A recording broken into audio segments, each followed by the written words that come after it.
Hey there hunters, Lord here, back with a brand new full release Monster Hunter Wilds video. We finally made it, the game is out, I hope you guys are enjoying it. But in today's video, I'm going to go over a bunch of tips and tricks that I think will definitely help you out as you get started off on your journey through the Forbidden Lands here in Monster Hunter Wilds. Whether you're a seasoned veteran of the series, or if Wilds is your first Monster Hunter game, these tips and tricks that I am going to show you will make the opening hours of the game go much more smoothly for you. So strap yourselves in, this one's a banger, let's go ahead and jump straight into it. So starting off with tip number 1, this involves one of the first things that you run into in the game, which is choosing your starting weapon. If you're unsure of what weapon you want to try out first, you can go ahead and speak to the handler Alma, and she'll ask you a couple questions that will help narrow down your choices. If you already know what you want to play, you can go ahead and just pick your starter weapon through the menu, but either way, I definitely recommend heading over to the training barrel and trying to get a feel for a few of the weapon's basic combos, which are shown here at the bottom of your screen. You can always feel free to swap weapons later, so if you find out the one that you chose initially just isn't feeling like it's for you, you can just head to your item box or to the Smithy and change it there. So speaking of the Smithy, for tip number 2, we're going to be talking about some of the cool features that you can take advantage of at the Smithy. So first of all, you're going to want to make heavy use of the wish list feature. By pressing triangle or Y while hovering over an equipment, you can open the submenu and add an item to your wish list.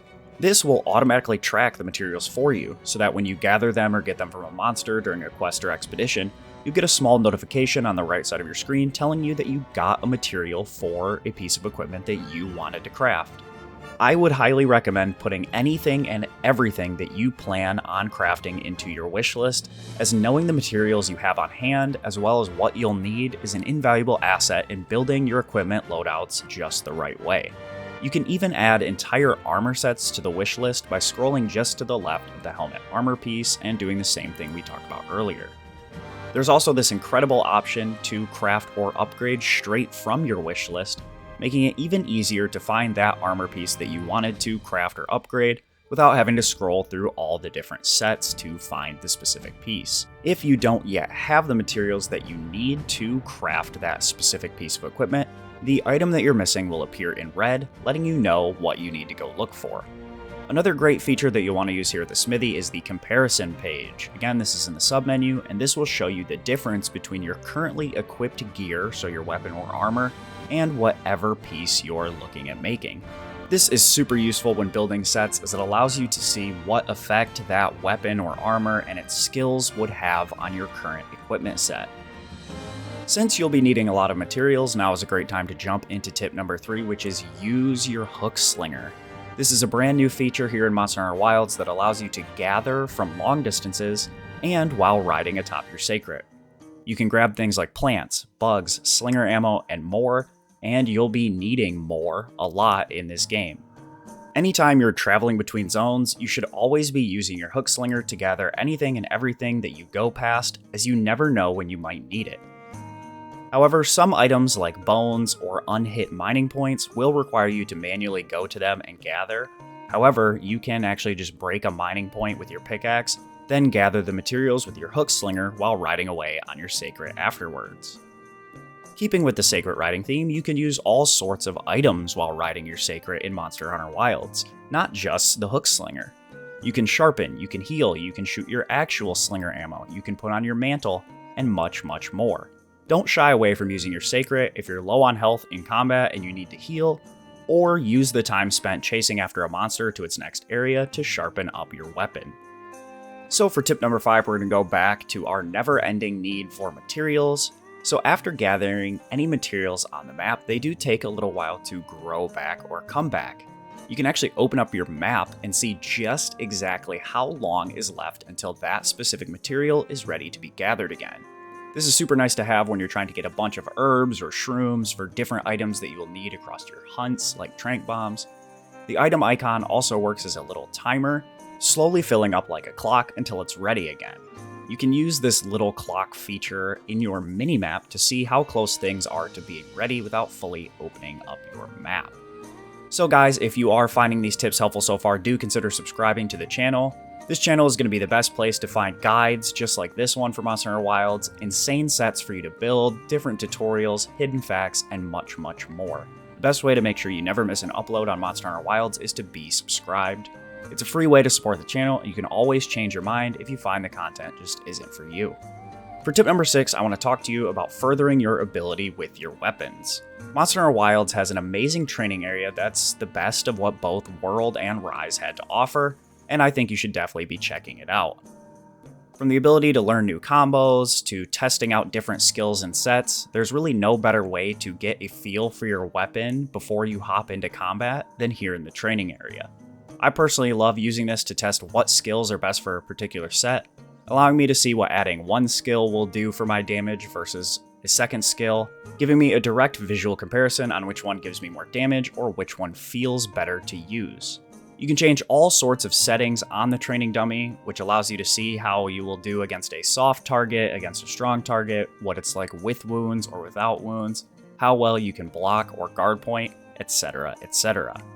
The weapon movesets have changed quite a bit in Monster Hunter Wilds from previous titles, so again, whether you've been playing Monster Hunter for over a decade or you're brand new to the series, the training area is going to be an invaluable asset to learning your weapon's moveset to its fullest potential. Going back to our map for tip number 7, the map is one of the most important tools that you have in Monster Hunter Wilds. Tip 7 actually is just a bunch of small tips on utilizing your map to its fullest potential, all combined into one segment. So first of all, you can tap your map button to open up a semi-transparent side map. This can be used while riding your Seikret or while just out in the world, allowing you to move around while still accessing the map. Alternatively, you can hold down the map button to open a full screen map, but this doesn't allow you to move while in use. You can use the left analog stick to move your cursor around the map, and the right analog stick to change its 3D orientation. Up and down on the directional pad allow you to see the different levels, like your main level, anything underground, or the canopies on certain maps. You can also use the left and right on the D-pad to scroll to your camps, where you can then press your confirm button, which allows you quicker access to fast traveling compared to moving across the entire map to find the exact camp you want. And then you can continue using right on the D-pad to move over to this herb icon that you see here, which allows you to look more specifically for exact materials that are on the map. You can search for all sorts of things here, but the most important thing that I use this for is your gatherables. You can scroll straight to the bug, herb, or mining points that you need, and then use left and right on the D-pad while hovering over it to find each one that is currently on the map. You can also use the map to see all sorts of monster info, which takes us into our next tip, number 8, where we have the monster information directly on the map. You can see everything here from hints about how to take the monster down to its elements and hit zones, which allows you to be more informed on how to take down your opponent. As a little bonus tip, do you see how this monster has a skull icon next to it? This means that the monster is very weak, less than 20% of its health remaining, which tells you that you're very close to slaying it or that you can capture that monster. For tip number 9, we're moving more in depth on the monster info. So after completing a hunt against any monster, you'll be able to go into your pause menu and open up a full monster notes and see every little detail about that monster you just hunted. Again, this includes the things we just spoke about in tip number 8, but you can also see things like how many you've hunted, and you can see things like what skills you can use to make the element or ailment that that monster is weak to even better in your set, allowing you to have a little more guidance in what to look for in a set. You can also see monster hit zones. They're very simple to understand. More stars equals more gooder. Finally, the absolute best feature for grinding materials here in Monster Hunter Wilds will show you how you can get each material a monster can have with a percentage drop rate. From head breaks to tail cuts and more, if you need a specific part to finish that set that you've been working on, you can find out how to get it exactly here in the monster notes. Moving on to tip number 10, this is a quick one. You can actually still use your Slinger ammos while you have your weapon drawn. By aiming with your left trigger with any weapon, simply click down on your left analog stick to fire your currently equipped Slinger ammo. Now do note, you can't do this while you're in the middle of an attack or recovering from an attack animation, so making sure you time this correctly is key, otherwise you'll get smacked around a little bit. I use this feature a ton to use like burst ammos to get a flinch on a monster, or even flash pods to knock flying monsters out of the sky. Now before you head out on a hunt, it's important to make sure that you are buffed up. This is for a variety of reasons, like increasing your attack or defense, or giving yourself skills that can do things like taking less damage when you get hit. So let's go ahead and talk about some tips and tricks to do when you're cooking a meal. So all the main ingredients come from your rations, so making sure that you're stocked up on those is very important. There's an ingredient center in each of the base camps, and you can get up to 10 rations from those guys after completing a few quests, and you're going to want to make sure you do so. The ingredients themselves are pretty self-explanatory. You have meat for attack, you have fish for defense, and you have your veggies for defense and some extra elemental defense. You also then have your secondary ingredients or additional ingredients, which give you skills and extend how long the meals will last for by quite some time. You can get these by either trading with villagers or completing certain quests for the villagers. Finally, we have the third ingredient, the finishing touches. These also can give you skills and can be obtained the same way as secondary ingredients, but sometimes you can get these during a hunt. Take for example this little truffle. A certain monster can dig this up during a hunt, allowing you to then gather it, and you can use it while cooking for more skills and elemental resistance in your meals. You can cook before a quest from inside your tent, but you can also cook at any time, and I really mean any time. You can do this right in the face of a monster by using your barbecue spit. Do note that the monster can knock you out of the cooking animation, so use that with some discretion. But this meal system completely replaces the canteens of older Monster Hunter games, and this is one of the only ways that you can get food skills. The next tip is another quick one, but for number 12, we have the Take All button. So at the end of any quest, instead of clicking on each individual item to send it to your box, you can simply go to the bottom here and click Take All, which will send everything to your item box. This may seem pretty obvious, but this will save you a couple seconds each hunt. And that may not seem like much, but that will really add up over the course of hundreds of hours in-game. So if you're going to be spending lots of time playing Monster Hunter Wilds, chances are that you'll want to test out multiplayer. Whether that's with your friends or with some randoms, the option is always there, and it's honestly one of the most fun parts about any Monster Hunter game. Now, lobbies are a bit different in Monster Hunter Wilds compared to previous games, so let me go ahead and get into tip number 13, which is just some general pointers on setting up lobbies, joining your friends, and more. So at the quest counter, or when you enter the game in the title screen, you can go and look at lobbies. You can join a recommended lobby, which will put you with people who are at about the same level or progression as you. You can also search for lobbies via conditions, which will allow you to look for, hey, I want to farm this monster, or hey, I'm this specific hunter rank, and you can find people doing that. You can also look for lobbies that your friends currently have. You can look for lobbies for your squad. I will touch more on that later. Or you can do what most of us do and search by lobby ID if you're trying to just join someone specifically. If you're going to be looking for a specific lobby ID, then you can go to your member list option here while in-game, and it will appear on the right side. You can type this down, send it to your friends. This 8-digit unique code will allow them to join that specific lobby. You can also see options for the entire list of hunters. You can see just the people in your link party, you can see just the people in your quest, or you can even see just the list of friends who are in that lobby. So if you're at a lobby with like 20 people and you've got 2 friends in there, you can scroll just to them if you need to check out their equipment or something like that. Going further off of that, you can send friend requests, you can check out hunter equipment, and much more from the member list. So when you're in a lobby, be sure to check that out. So you may have heard me mention the link parties during tip number 13, so that should give you a small hint as to what tip number 14 is going to be. Link parties are a brand new feature, again, in Monster Hunter Wilds, and they're kind of weird to understand at first, so I'll go ahead and do my best to explain it to you guys so you don't have any questions when you get into the game. With the vast open world maps, everyone in a lobby actually can have an entirely different set of monsters on this same map. So let's say you go out into the Windward Plains and your friend goes out into the Windward Plains. You may not have a monster that your friend does, which might suck if you need to farm something specific or if you're just out exploring the world just trying to kill whatever's around with your buddies. Link parties allow you and up to 3 other hunters, so 4 total, to link your worlds, giving you the exact same monsters on your map. This is great, like I said, if you're going to go out and just kind of hunt whatever's in the world with your buddies.